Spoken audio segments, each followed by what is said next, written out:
So I went ahead and played a game that nobody else plays. In my time perusing my Steam library and looking at all the games that I have, but I've never really actually played, I found the game Tribes of Midgard, and it's a survival crafting roguelite action RPG, which is, by all accounts, that hits a lot of markers. That should be really, really good. And I was just curious, so I looked at the Steam charts, and it doesn't really have too many people playing it.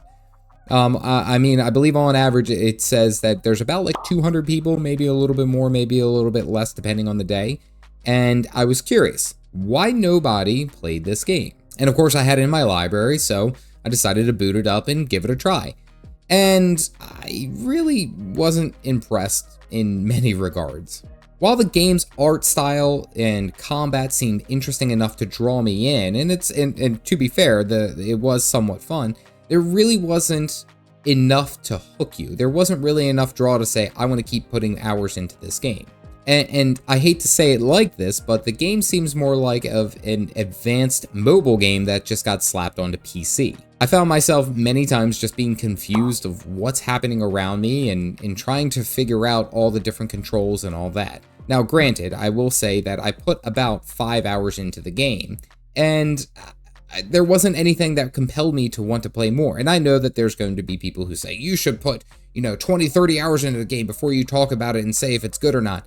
And it's hard because I feel like I might be more along the common person. I don't have a whole lot of time to play a game, and I'm going to very quickly drop a game that I'm not that interested in. And unfortunately, I really wasn't that interested in it. And while the combat looked cool, which was one of the selling features, I think, for me looking at this game, it felt really repetitive overall, even with the different weapons. I mean, you could have a whole mess of different weapons, and they all just kind of felt like the same, just point and click, point and click, point and click. And it really wasn't that exciting. I mean, the level and progression system was unique. It was pretty good. As you go to these different zones, you have to be a certain level to be able to enter into that zone, which is cool, but it also just ended up having me running around a little. The tutorials there really weren't enough to teach me what I needed to know in a timely manner, I suppose. Now, I will say I did like the classes system in this. In this game, you could choose from one of the 8 classes, such as like a berserker, a warrior, a hunter, a sentinel, a ranger, all these different classes, which you can essentially specialize your specific weapon. However, they all felt kind of clunky on your own. It felt difficult as a solo player to really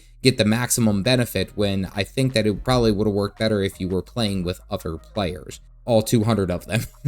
Having said all this, the game starts out at about 20 bucks, and I personally think that's too much for this game for it to not be that interesting. However, I will make note that it does go on sale relatively frequently. I think I've seen it on sale a couple of times for about like 5 bucks, which is, in my mind, that's worth it. A $5 game you could pay right there, and it might be fun for a couple of hours with some friends, but overall, it being repetitive and somewhat boring, I don't know if it's necessarily worth that full price. Again, it ended up being kind of like a charming dissociation.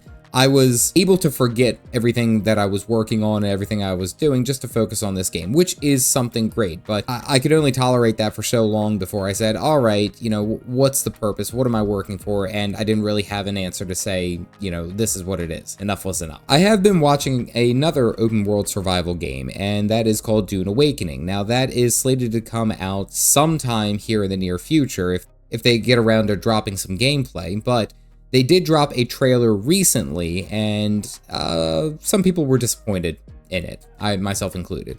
And you can see why here. Otherwise, stay caffeinated, folks.